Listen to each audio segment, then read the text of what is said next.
Hello everyone. मैं अमित शर्मा आप सभी का एएस ऑनलाइन क्लासेस में स्वागत करता हूं और आशा करता हूं कि आप सभी बहुत अच्छे होंगे और बहुत अच्छे तरीके से अपनी तैयारी कर रहे होंगे। तो दोस्तों, आज हमारी यूपी लेखपाल ग्रामीण प्रवेश की दूसरी क्लास है। इस क्लास के अंदर टोटल 25 क्वेश्चन लिए हैं। सारे के सारे क्वेश्चन बहुत ही महत्वपूर्ण हैं और एग्जाम पॉइंट ऑफ व्यू से बहुत ही अच्छे हैं। तो बढ़ते हैं दोस्तों क्लास की तरफ। देखते हैं आज की क्लास का पहला सवाल। आज की क्लास का पहला सवाल ये रहा आपकी स्क्रीन पे। सवाल नंबर 1, निम्नलिखित में से किस उपकरण का प्रयोग भूमि की लंबाई मापने में किया जाता है? ऑप्शन ए है आपका जरीब, ऑप्शन बी है आपका कंपास, ऑप्शन सी है आपका पायरोमीटर और ऑप्शन डी है आपका इनमें से कोई नहीं। तो दोस्तों, ऑप्शन ए आपका एकदम सही जवाब रहेगा, जरीब। ऑप्शन ए आपका एकदम सही जवाब रहेगा, जरीब। भूमि की लंबाई मापने में जरीब का प्रयोग किया जाता है। अगर बात की जाए कंपास की, तो कंपास से हम एंगल बनाते हैं, जो कोण वगैरह बनाते हैं, कंपास की मदद से कोण बनाते हैं। अगर बात की जाए पायरोमीटर की, तो दोस्तों इससे टेम्परेचर मापा जाता है, तापमान मापा जाता है। पायरोमीटर से टेम्परेचर का मेजरमेंट किया जाता है। दोस्तों बढ़ते हैं सवाल नंबर 2 की तरफ। सवाल नंबर 2, उत्तराखंड के गठन से पूर्व उत्तर प्रदेश का सर्वाधिक ऊंचा पर्वत शिखर कौन सा था? Option A Badrinath, option B Nanda Devi, option C है कामेर और ऑप्शन डी है आपका इनमें से कोई नहीं। तो दोस्तों ऑप्शन बी आपका एकदम सही जवाब रहेगा, नंदा देवी। बहुत ही शानदार सवाल है, बहुत ही अच्छा सवाल है ये। ऑप्शन बी आपका एकदम सही जवाब रहेगा, नंदा देवी। उत्तराखंड के गठन से पहले उत्तर प्रदेश का सबसे ऊंचा जो पर्वत शिखर था वो कौन सा था? नंदा देवी। बढ़ते हैं दोस्तों सवाल नंबर 3 की तरफ। सघन कृषि क्षेत्र कार्यक्रम कब शुरू किया गया? बहुत ही अच्छा सवाल है दोस्तों। सघन कृषि क्षेत्र कार्यक्रम कब शुरू किया गया? ऑप्शन ए है आपका 1960 में, ऑप्शन बी है आपका 1962 में और ऑप्शन सी है आपका 1964 से लेकर 1965 और ऑप्शन डी क्या है दोस्तों? इनमें से कोई नहीं। आप सभी का आंसर ऑप्शन सी आना चाहिए, 1964 से लेके 1965। सघन कृषि क्षेत्र का कार्यक्रम कब शुरू हुआ था? 1964 से लेके 1965 में। बढ़ते हैं सवाल नंबर 4 की तरफ। सवाल नंबर 4 ये रहा आपकी स्क्रीन पे।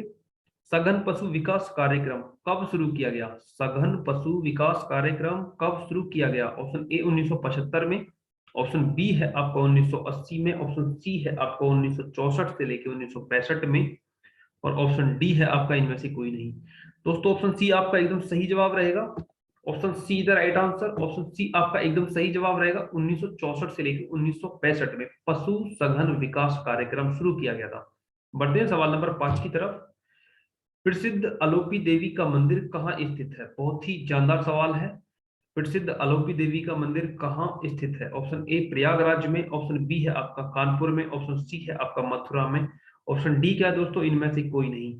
तो आप सभी का आंसर ऑप्शन ए आना चाहिए, अलोपी देवी का मंदिर प्रयागराज में स्थित है।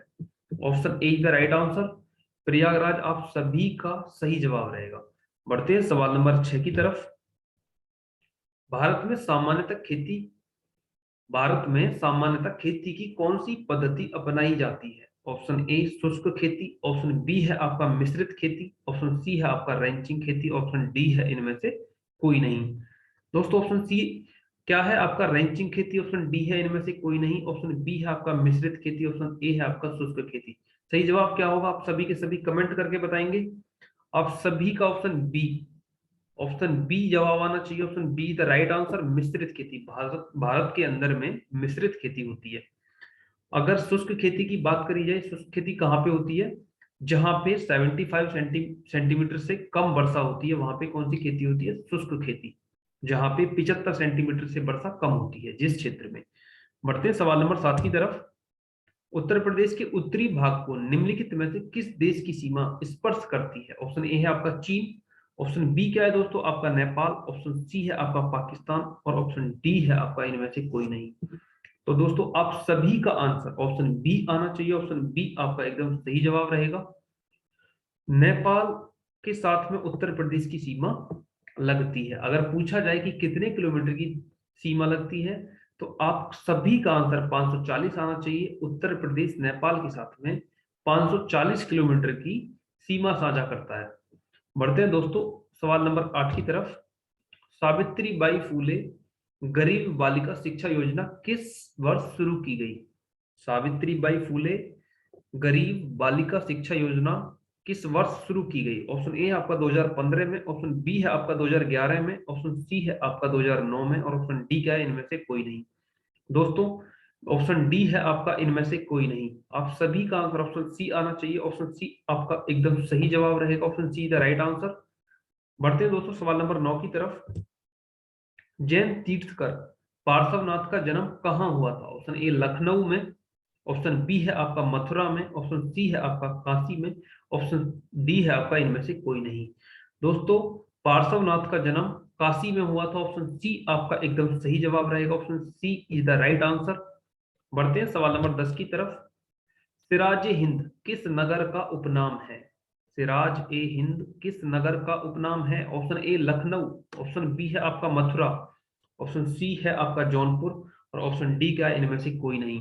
दोस्तों सिराज ए हिंद ऑप्शन सी आपका एकदम सही जवाब रहेगा। सिराज ए हिंद जौनपुर का उपनाम है। Option C is the right answer. बढ़ते हैं दोस्तों सवाल नंबर 11 की तरफ। काशी विश्वनाथ मंदिर तथा दुर्गाबाई मंदिर किस शैली के उत्कृष्ट उदाहरण हैं?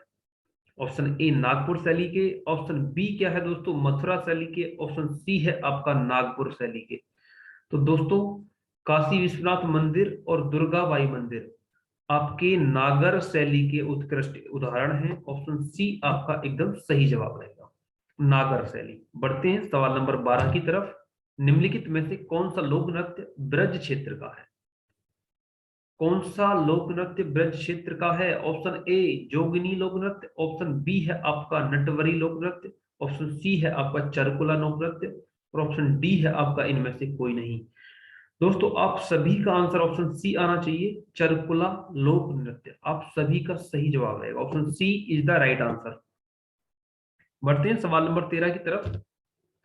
उत्तर प्रदेश का गेहूं उत्पादन में कौन सा स्थान है? उत्तर प्रदेश का गेहूं उत्पादन में कौन सा स्थान है? ऑप्शन ए पहला, ऑप्शन बी है आपका दूसरा, ऑप्शन सी क्या है? तीसरा, और ऑप्शन डी है आपका इनमें से कोई नहीं।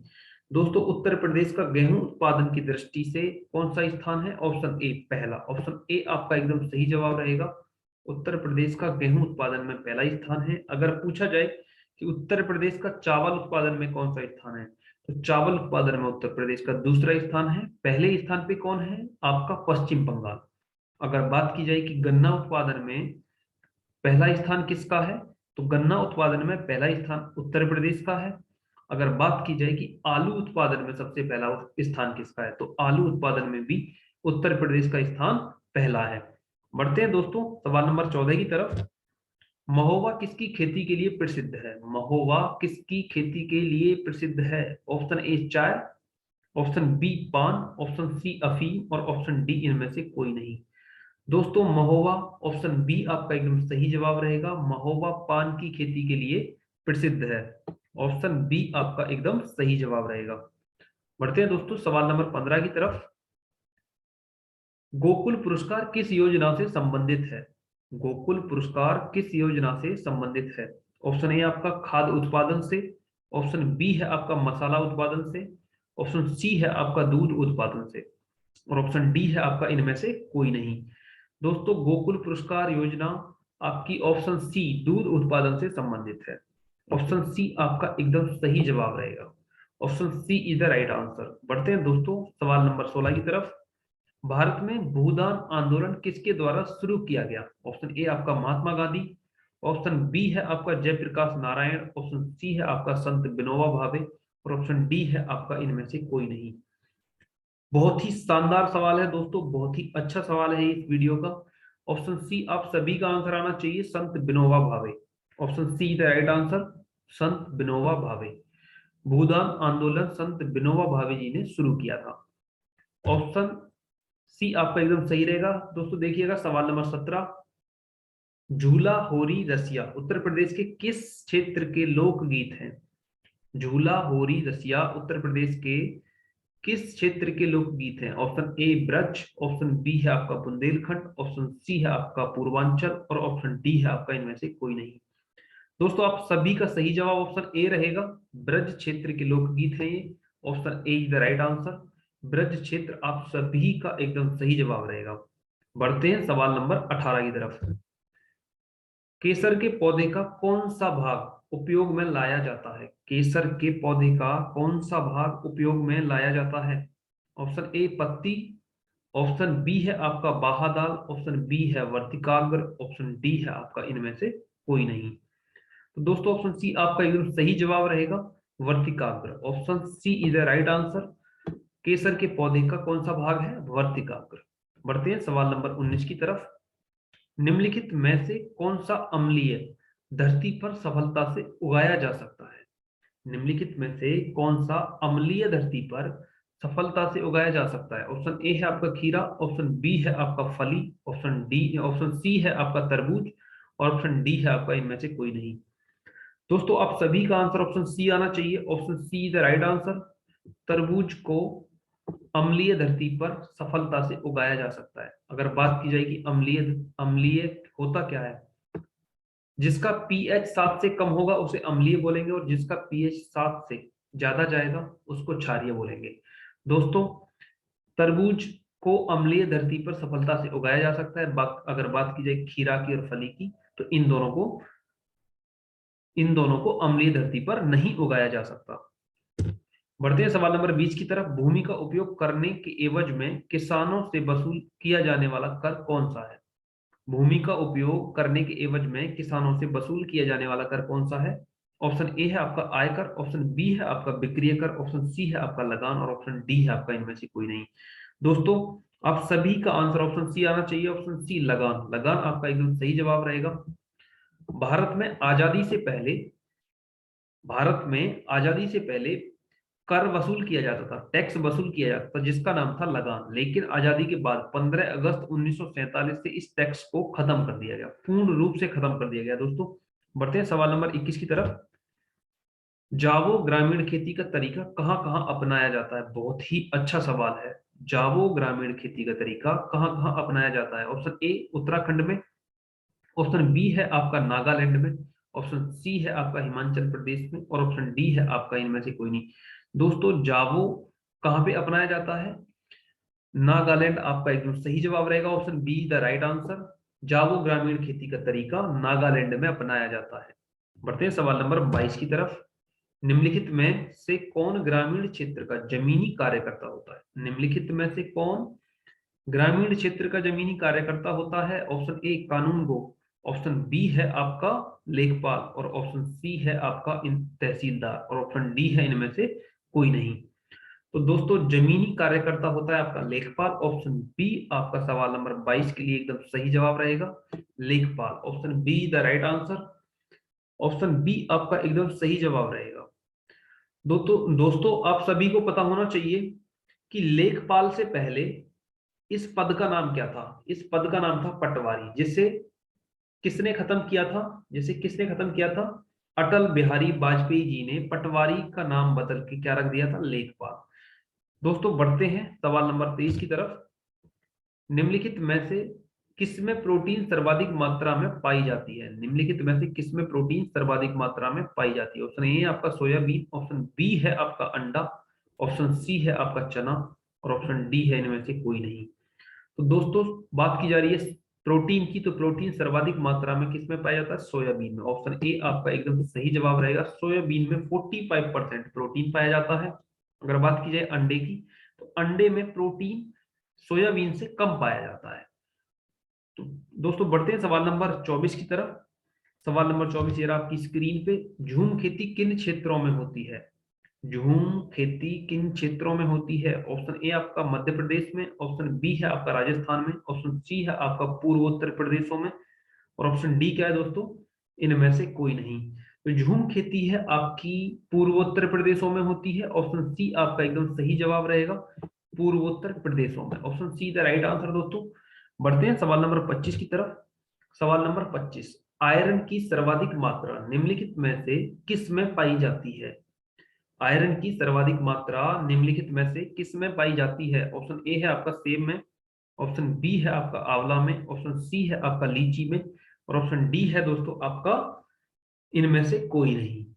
तो दोस्तों आयरन की बात की जा रही है, आयरन किस में सर्वाधिक मात्रा में पाया जाता है? ऑप्शन ए सेब में। ऑप्शन ए आपका एकदम सही जवाब रहेगा। आयरन की सर्वाधिक मात्रा सेब में मिलती है। अगर इन ऑप्शन को कंपेयर करोगे तो सेब में आयरन की सर्वाधिक मात्रा मिलती है।